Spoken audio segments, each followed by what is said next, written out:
김정은 이게 화성 14형 미사일을 지난 28일 날 밤에 11시 40분에 불시에 딱 쏘지 않았습니까? 이번에 또 미사일 쏜 거 아니야? 뭐 이런 소식일까 하실 텐데 그런 건 아니고요. 이 내용입니다. 네. 예, 김정은 개 땡땡. 아마 머릿속으로는 다들 생각하실 거예요. 여기서 낸 거 무슨 얘기입니까? 그런데 이 말을 한 사람이 누구냐면요. 바로 필리핀의 대통령 두테르테입니다. 두테르테가 어떻게 얘기를 했나 함께 들어보시겠습니다. He's playing with dangerous toys. Yung hindi mo kakumpiyansa yung mukha. Sabi parang mabait. Ano pala? 두테르테 대통령이 워낙 이렇게 좀 센 발언을 하니까 관중들이 웃고 있는 모습도 보이는데 네. 이 위험한 장난감, 덴저러스 토이, 그러니까 바로 이 핵미사일 말하는 거죠. 아무래도 핵미사일을 말하는 것 같고요. 그리고 뭐 두테르테 대통령이 워낙 거친 입으로 유명한 사람이기 때문에 뭐 과거에 미국 대통령을 향해서도 뭐 상당히 좀 강한 말을 해야 그랬죠. 논란이 있었던 적도 있고.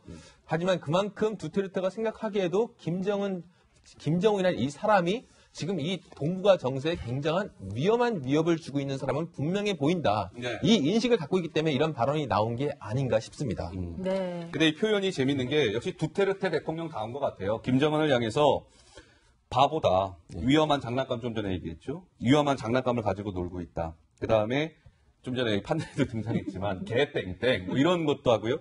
그러니까 위험 인물들 간에 약간 이제 설전이 좀 벌어지고 있는 것 같아요. 그렇죠. 예. 아무래도 이제 필리핀이 지금 오는 6월 6일 8일, 그러니까 네. 8월 6일 8일에 아세안 지역 안보 포럼을 엽니다. 네. 필리핀에서 하는데 이제 외교 장관들이 모이는 회의거든요. 네. 이 회의에서 아마 핵 문제, 북한 문제를 주요 이슈로 다루려고 하고 싶은 것 같아요. 네. 왜냐하면 필리핀도 사실은 핵 전쟁이 일어나게 되면 만약에 그런 일이 있어도 안 되지만.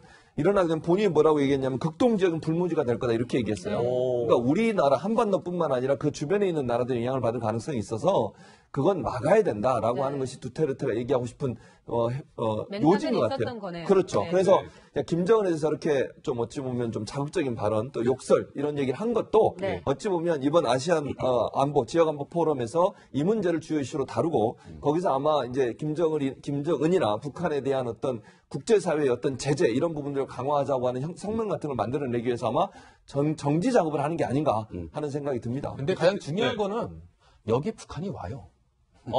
그 ARF ARF의 북한의 외무급의 최고위자가 여기에 대표로 옵니다. 두테르테 대통령하고 이제 대면을 할 거 아니에요? 두테르테 대통령 같은 경우에 지금 의장국이기 때문에 제가 의장을 맡게 될 텐데 그러니까요. 여기서 이런 비슷한 얘기가 나올 경우에 과연 북한이 어떤 반응을 보일지도 또 다른 관전 포인트가 혼날 될 수 수도 있습니다. 있겠네요. 북한이.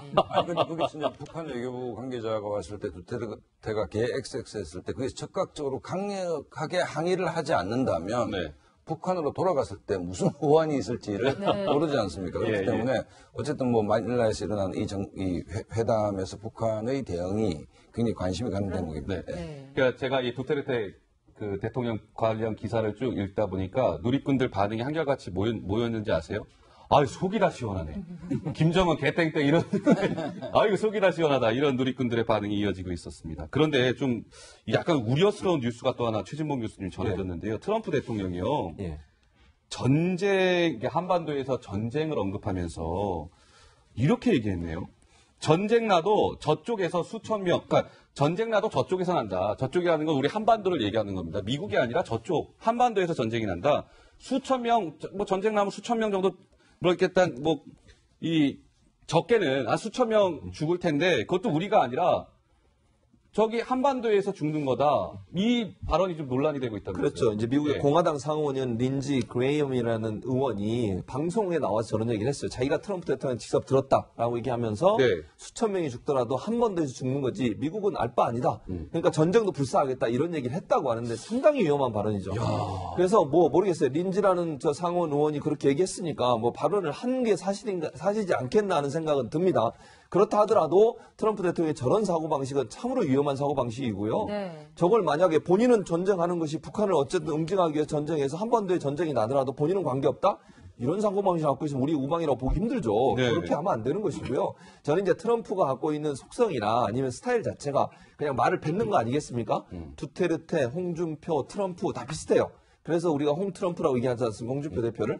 그러니까 그냥 본인의 생각대로 말을 해놓고 나중에 수습하는 스타일이니 제가 볼 때는 트럼프가 아마 이제 북한에 대해서 강력한 의지를 표명하기 위한 발언일 수는 있겠지만 저게 실행될 가능성은 낮다고 봅니다. 아무리 그래도 그렇지 미국이 한 번 더 한국의 의사나 아니면 생각을 듣지 않고서 전쟁을 일으킨다 아니면 북한을 공격한다 상상하기 힘들다고 보고요. 예. 그렇게 하면 일본, 뭐 중국 이런 여러 나라들과 연관돼 있는 문제이기 때문에 단독적으로 북한을 무력으로 공격하는 경우는 그러니까요. 상당히 상상하기 힘든 부분이라고 봅니다. 네, 서정호 변호사. 저는 이게 아마 투트랙 전략으로 보는데요. 실제 뭐 무력 공격이 아니고 왜냐하면 이게 중국이 강력하게 상대 타격을 반대하고 있기 때문에 그는 이게 불가능한 이야기고요. 근데 역으로 보면 틸러슨 국무장관이잖아요. 이분이 이게 북한하고 협상론을 지금 제기하고 있거든요. 네. 따라서 이게 저는 투트랙으로 대통령 투트랙. 강력한 경고를 메시지를 보내고 또 이게 국무장관이 협상을 하면서 뭔가 이게 북한하고 미국이 협상하는 이런 전략인데 네. 제가 걱정되는 거는 그 와중에 한국이 패싱돼 버리면 바로 이게 코리아 패싱이죠. 네. 이게 되면 문제다. 알겠습니다. 한국도 이게 관심을 가야 된다 봅니다. 어쨌든 트럼프 대통령이 이렇게 섣불리 전쟁 이야기를 꺼낸 것은 신중치 못하다 뭐 이런 지적이 잇따르고 있습니다.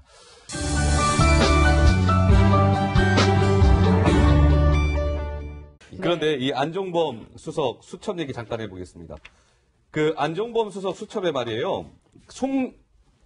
여인선 앵커 옆에 참 판넬이 준비되어 있군요. 죄송합니다. 네, 지금 같이 이 박근혜 전 대통령 옆에 보인 사람 바로 요즘 가장 인기 많은 송중기 씨인데 이 수첩에 저희가 예전에 이름이 등장했던 얘기는 했었는데 2번이나 나오고 그 내용이 어마어마하다면서요. 그러니까요. 여기 보면 네. 대체적으로 안종범 수첩에 동그라미까지 쳐져 있어요. 중요할 때 우리가 동그라미 치지 않습니까? 네. 밑줄 긋거나 아니면 당구장 표시하거나 이런데 네. 안종범 수첩에 송중기라는 이름에 2번이나 동그라미도 쳐 있고 지시사항을 보면 더 황당해요. 그러니까 송중기 발자취 프로그램 만들어라. 관광공사 TV에 송중기 광고해라. 그다음에 입간판이 없어 불편하니까 송중기 입간판도 만들어라. 태양의 후에 홍보 자료를 보완해라. 물론 좋은 얘기인데 저게 대통령이 할 얘기는 아니지 않습니까?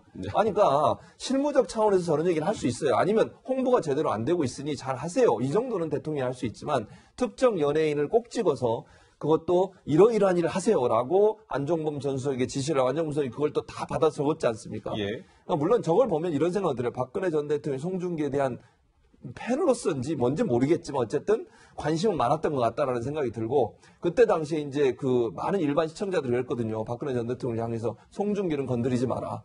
네. 우리가 팬이다 이런 얘기들이 있었는데 예. 일종의 일반인들 사이에서 그래서 아마 그 박근혜 전 대통령이 송중기 씨에 대해서 일정 부분 어떤 팬심을 갖고 있었던 것 같고 그것에 적극적으로 개입하려는 의도를 보이는 것 같은데 뭐 결론적으로 보면 이게 나쁜 건 아닌 것 같아요. 이게 나쁜 건 아니잖아요. 사실은 뭐 송중기 씨에 대해서 이렇게 하는 거나 특정 연예인에 대해서 대통령이 이렇게 관심을 갖는 것 자체가 어쩌면 부담스러울 수도 있고 네. 또 상대적으로 다른 연예인들한테 상대 바탕감도 가져올 수 있으니까 네. 모든 연예인들이 잘할 수 있도록 하는 그런 자리를 마련해 주는 게 대통령의 자세인데 네. 특정 연예인을 꼭 집어서 한 것은 개인의 사심이 국정에 영향을 반영이 미친 게 아닌가 네. 이런 생각이 듭니다. 갑자기 저는 말씀 듣다 보니까 또 블랙리스트가 생각이 나네요. 그럴 수 있죠. 네. 자, 그래서 이 송중기와 박근혜 전 대통령이 행사장에서 이제 마주친 적이 있었거든요. 당시에 어떤 대화가 오갔는지 저희가 영상을 준비했습니다. 함께 한번 만나보시죠.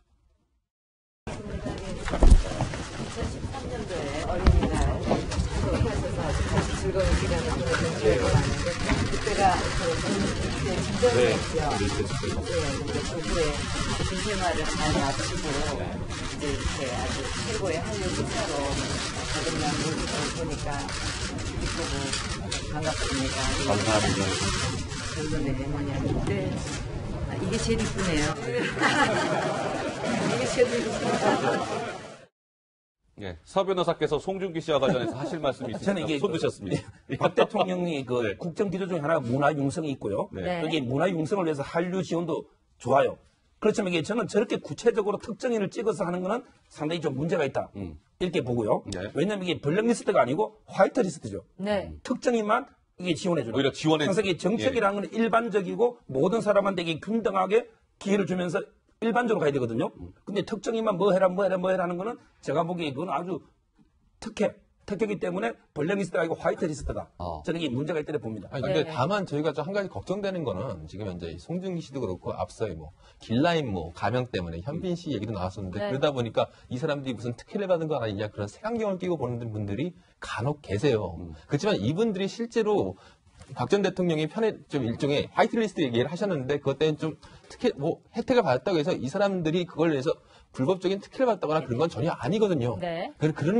실제로 송준 씨 같은 경우는 최근에 한 방송에서 자신의 이름이 이렇게 오르내린 것에 대해서 좀 씁쓸하다 이런 반응을 네. 냈는데 네. 이런 반응들이 좀 없었으면 하는 반응이 네. 생각이 듭니다. 저희가 또 문학의 블랙리스트 얘기도 나왔기 때문에 같이 얘기를 해보면요.